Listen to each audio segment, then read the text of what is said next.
an image of the face on Mars, and they labeled it head. And this photograph was quickly dismissed by NASA as a trick of light and shadow. It's not really a face on Mars, it's just a lighting angle difference. Wrong answer. Here we have a face in pyramids on Mars, a sphinx in pyramids in Egypt. There has to be a connection, a Mars-Earth connection. To the scientists, though, it was just a natural feature.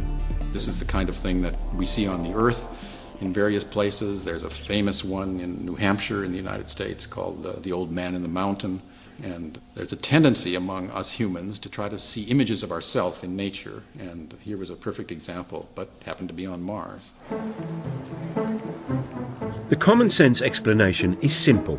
Human beings are just hardwired to recognise faces, even when faces aren't there. Over to a psychologist to explain. Faces are very important to humans from infancy. They're so important that we perceive faces even in a stimulus that is not a face. For example, this plate of eggs in front of me looks very much like a face. We can see eyebrows, two eyes, a nose, and a mouth very readily. Well, when I look at the first image that was taken of the structures on Mars, I see it very, very clearly as a face. Here's an eye, here's the bottom part of a nose, here's the outline of a face. This is a low-resolution image, and I'm quite convinced by that interpretation. However, when I look at the more recent image, which is a much more high-resolution image, I'm very hard-pressed to see that as a face. Now, could I see it as a face? I could. I could go and look for the same features that I saw in the first image and try to pick them out here. But in the high-resolution image, where it is not very ambiguous, it is much harder to perceive this as a face. We now have exquisite images of the surface of Mars that are being taken as we speak, in fact, by the Mars Express spacecraft.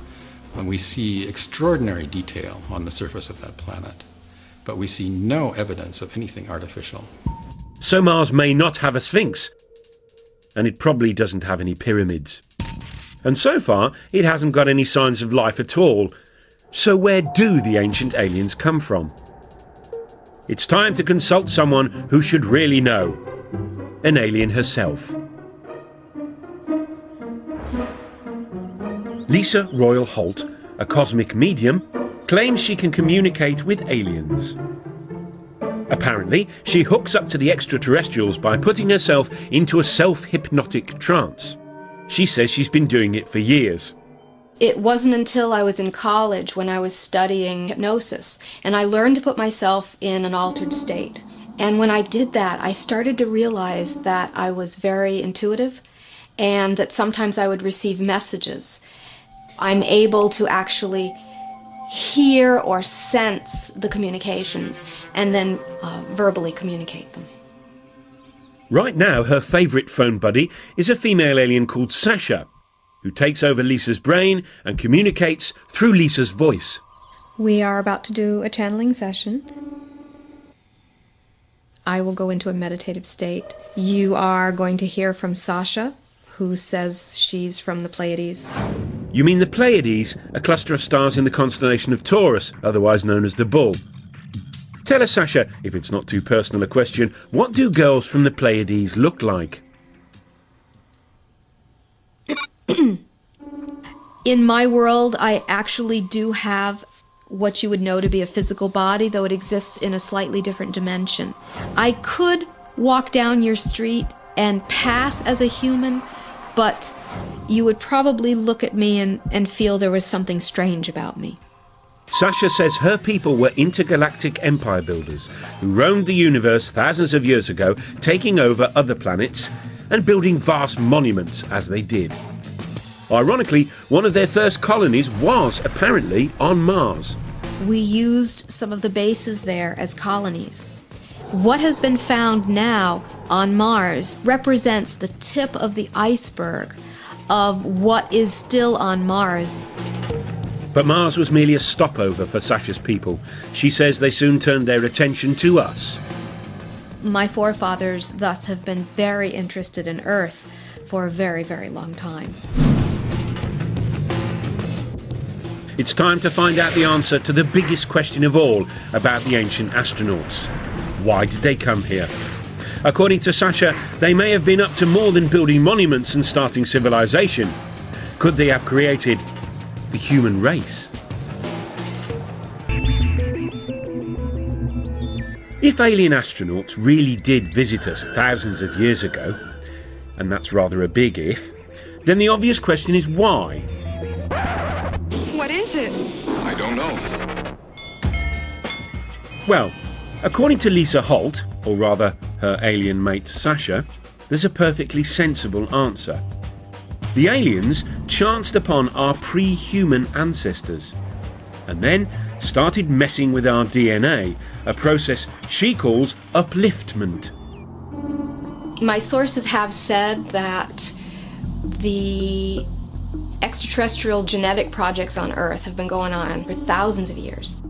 If your pre-humans were not uplifted by extraterrestrial genetics, your evolution as human beings would not have progressed as far as it has. You would still be in the evolutionary phase if it was not for the little bit of upliftment that was done. Lisa and Sasha are not the only people to believe this theory. They came here 300,000 years ago, created a primitive worker based off the Neanderthal man that was here evolving naturally, and created us. So an extraterrestrial crew comes here. They take one cell. They change the DNA code in the cell. You put it in the womb of a female of the same species. This female will give birth to a child. It's just what we would call the missing link. If the believers in ancient aliens are right, then evolution didn't gradually create humans. We were instead cooked up in the alien equivalent of a test tube. Spooky stuff. To me, that explains so much. And it also explains psychologically a sense of abandonment that the human race seems to feel. That these beings helped in our creation, but then never allowed us to remember who our parents were. Now, it all might sound like cobblers, but the notion of visiting aliens as godlike creators takes alien conspiracy ideas to their ultimate conclusion.